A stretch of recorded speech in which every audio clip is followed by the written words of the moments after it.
Okay, so this is a bit of an unexpected video I'm doing here.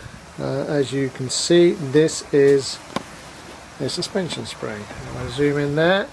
This is the Mrs. car. On focus camera, thank you. And as you can see, the spring has nicely broken, and that's on the front wheel. And there's every chance that if you don't catch this quick enough, that sharp end will end up in the tyre. I think it was pure luck that it hadn't done already.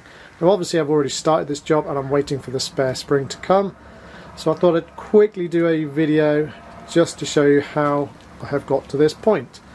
I'll then put it back together and do a bit of cut and pasting and make it look like I was filming all along.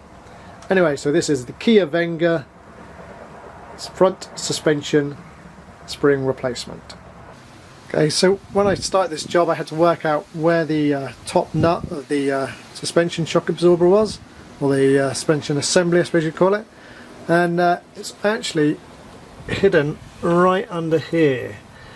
And at that point I thought, right, let's not mess around, let's just do what's needed to be done, which is take off the windscreen wipers and then take off this plastic panel. So to take off the windscreen wipers, take off the plug, that gives you access to the nut, undo the nut and you should be able to pull the window wiper blades off, or the whole arm off I should say.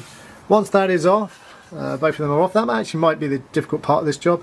The next thing you need to do is down here is the pipe for the water. There is actually a connector there, so that's really useful. So you can undo that connector, pull the pipe off that connector, that frees up the wash water, and then let's see if I can focus in on this bit down here. Focus, focus, focus. I don't think it's going to. A bit dark down there, but down that hole, yeah, I think you can see that. There's a nut you need to undo, sorry, a screw, you need to undo that screw. There is a self-tapper there, and there's another nut at the far side. Once you've undone all of those, come to the side, just very carefully prise these bits off, both sides, and then you should be able to pull off that whole plastic trim.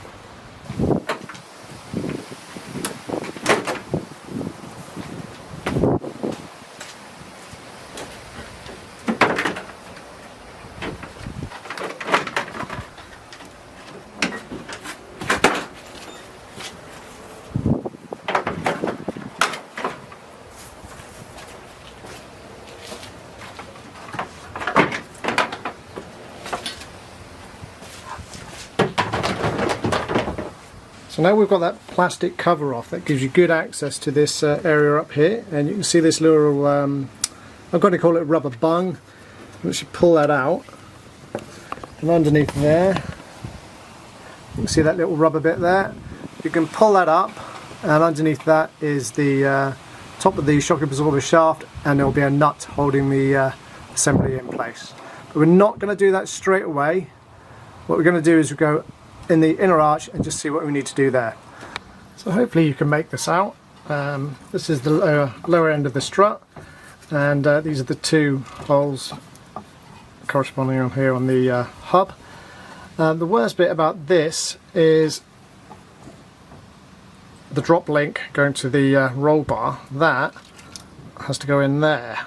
So I think it's best to probably get all the strut in place, and then maybe even jack up this side, this wheel, to get that bolt in, or to get that ball joint in. You can see on this side the things I've removed. I've taken off the ABS wire from the inner wing back there. I probably didn't need to, but it saved it getting damaged when I remove stuff. I've then taken it off this clip here, which went onto there, and I've also pulled it off this little bracket down here. That's out of the way now. Brake pipe is all okay, that's out of the way anyway and doesn't go onto the strut. So that's looking down on top of this nut, which is on the top of the shock absorber shaft, and that's the nut you have to undo to allow the whole assembly to drop down.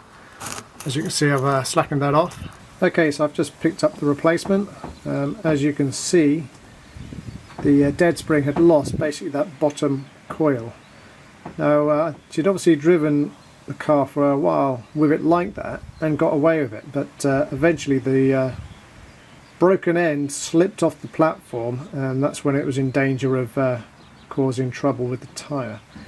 So I think we caught it at the right time, and now all we need to do is get this fitted.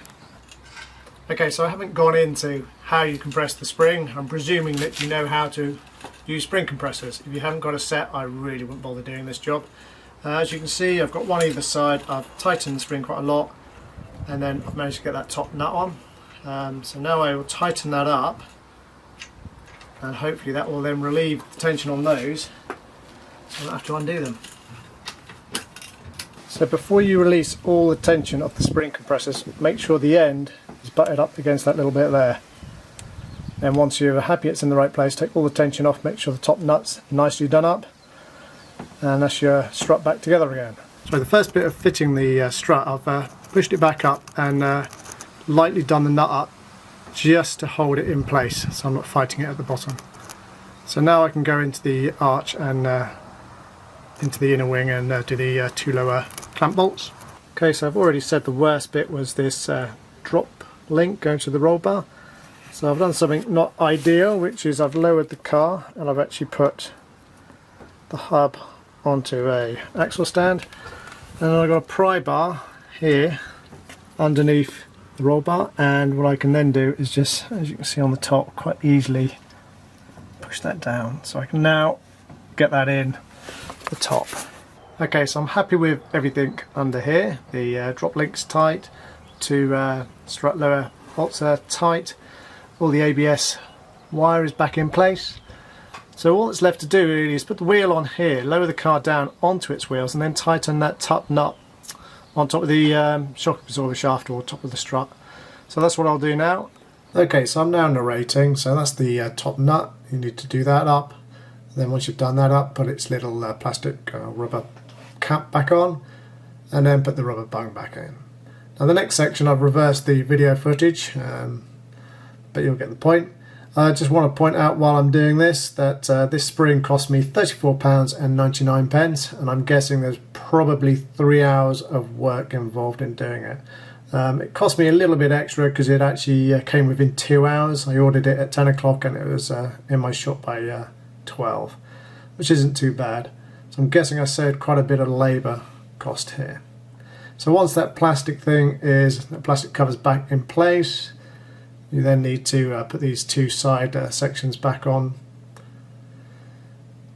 Then do up your self-tapper screw, and then on each end you've got this 10mm nut. You need to do those up. Then windscreen wiper blades or arms, put those back on, do the nuts up, and put the caps back on. And let's not forget the wash water, so that's the hose, and connect it to the fitting there. So I hope this video has been some use to you. Like I say, this was a bit of a rush job. My missus said the car had a problem, and that was at 8:30 in the morning while she was taking my daughter to school. The car was actually slanting towards the broken spring, it was that bad. So we actually managed to get a replacement spring that arrived by 12, and we managed to get it fitted for her to go to work for 2. So not a bad job. Anyway, I hope that's been of use to you, and if you've enjoyed it, please subscribe.